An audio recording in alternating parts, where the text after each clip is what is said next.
Por que nem todo cristão pode celebrar a Santa Missa, presidir a Santa Missa, a Eucaristia?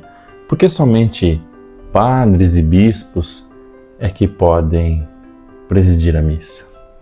Meu nome é Tadeu Antunes, sou formado em teologia e falo sobre teologia, Igreja Católica, Sagradas Escrituras, catecismo da Igreja Católica.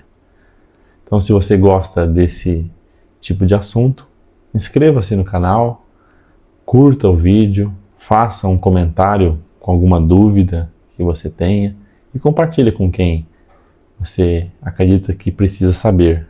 Vamos lá, direto ao assunto. Preparei aqui um material para falar a esse respeito. Primeiramente, nós precisamos entender que a missa não é apenas uma reunião simbólica ou uma representação da última ceia. Não, a missa é o sacrifício de Cristo no Calvário. O mesmo sacrifício de Cristo no Calvário, o único sacrifício, e não outro, trazido de maneira sacramental, feito presente ali em toda Santa Missa celebrada. Na Quinta-feira Santa, na última ceia, quando Jesus instituiu a Eucaristia, e quando eu falo Eucaristia, em certo sentido ela é sinônimo de missa, foi como se Jesus dissesse aos apóstolos: vocês estão vendo este pão? Isto é o meu corpo, que será entregue por vós. Ou seja, o que vai acontecer daqui a algumas horas comigo, eu trago aqui, eu antecipo para cá, sacramentalmente, esse meu sacrifício. E ele deu graças e disse: tomai e comei. Isto é o meu corpo, isto é o meu sangue, referindo-se ao cálice. E ele ordena: fazei isto em memória de mim. Isto é, revivam isso. Façam ser presente esse meu sacrifício. De onde você está tirando isso, Tadeu? De que a instituição da Eucaristia na última ceia é o sacrifício de Cristo no Calvário? Pelas próprias palavras de Jesus, quando ele diz: isto é o meu corpo que será entregue.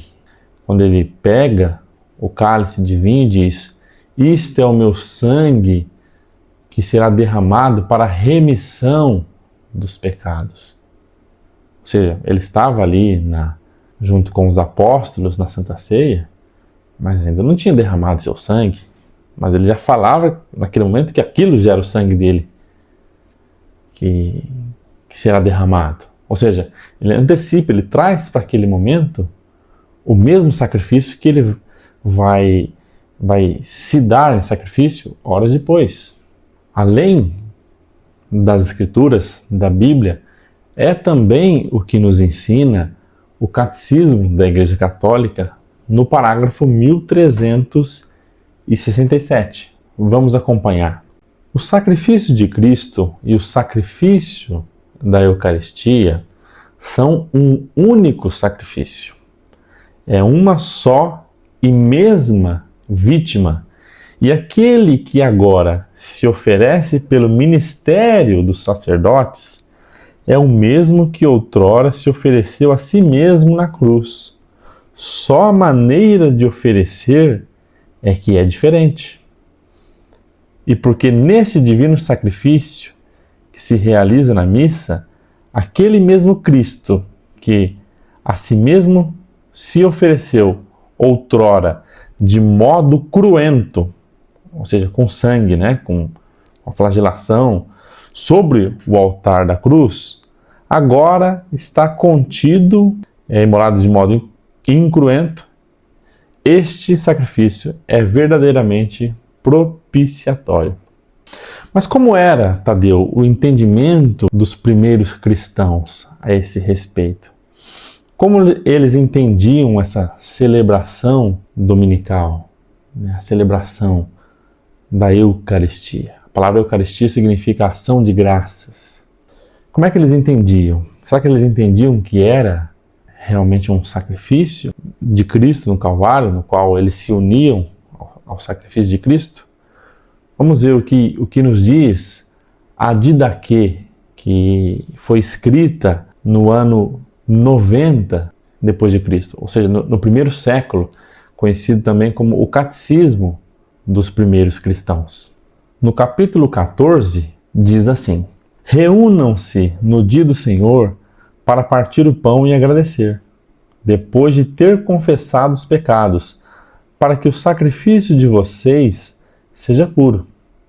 Aquele que está de briga com seu companheiro não poderá juntar-se a vocês antes de se ter reconciliado, para que o sacrifício que vocês oferecem não seja profanado. Esse é o sacrifício do qual o Senhor disse, abre aspas, em todo lugar e em todo tempo seja oferecido um sacrifício puro, porque eu sou um grande rei, diz o Senhor, e o meu nome é admirável entre as nações. Se a Eucaristia, a missa, é o sacrifício de Cristo no Calvário, e todo sacrifício precisa de sacerdote, então não é diferente com a Santa Missa. Para celebrar a missa também é preciso que seja celebrada por um sacerdote. Basta nós voltarmos ao Antigo Testamento. Não eram todos os israelitas que ofereciam, que administravam os sacrifícios no templo. Apenas os sacerdotes descendentes da tribo de Levi, que tinham vestimentas próprias, ritos a serem seguidos, tudo isso de modo a demonstrar a sacralidade do ofício que eles exerciam. Bom, se a missa é o sacrifício de Cristo e ele pediu para que seja repetido isso, não foi a todos que ele ordenou que se repetisse. Não foi aos 72 discípulos, por exemplo, da grande comissão. Jesus não pediu aos 120 que presenciaram a sua ascensão em Atos, capítulo 1. Jesus pediu aos 12 apóstolos que estavam ali na última ceia, no momento da instituição da Eucaristia. 12 apóstolos cujos nomes nós conhecemos foram escolhidos por Jesus intencionalmente. Após Jesus passar a noite em oração, ele ali escolhe os 12 apóstolos para serem sacerdotes da nova e eterna aliança. São as palavras de Jesus.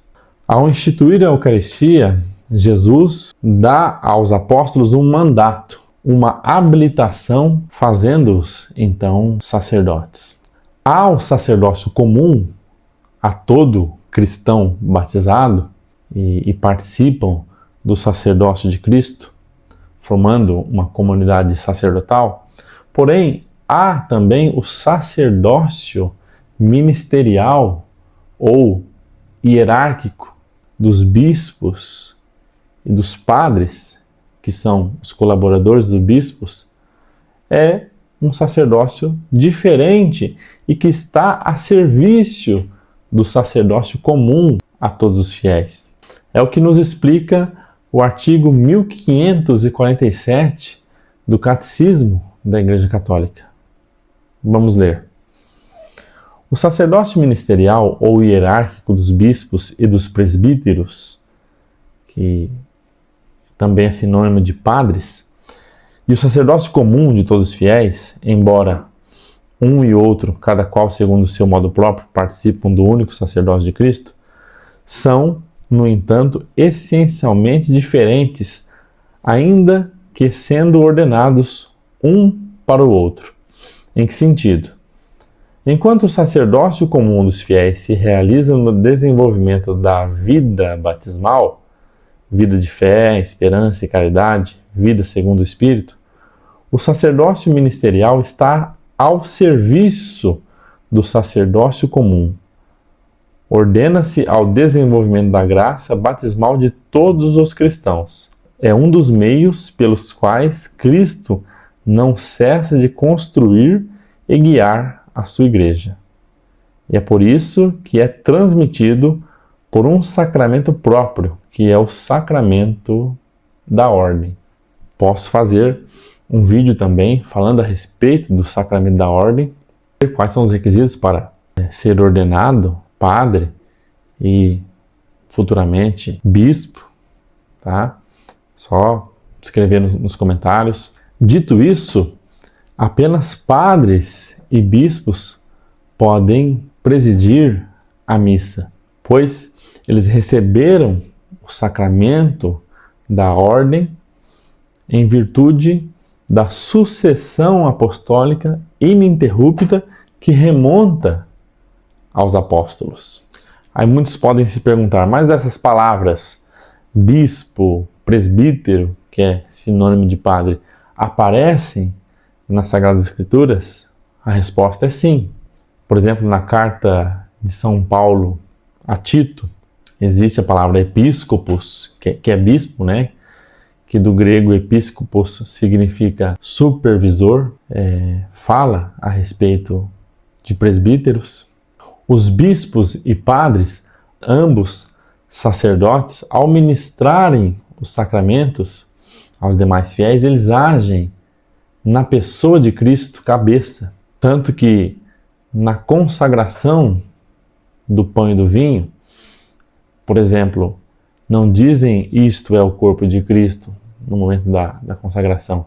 Dizem isto é o meu corpo. Né? Ou seja, porque ali eles estão agindo na pessoa de Cristo.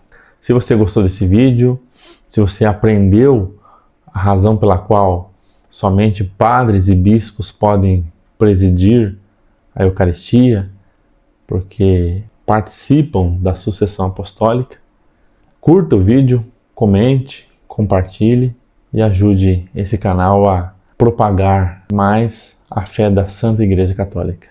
Um abraço.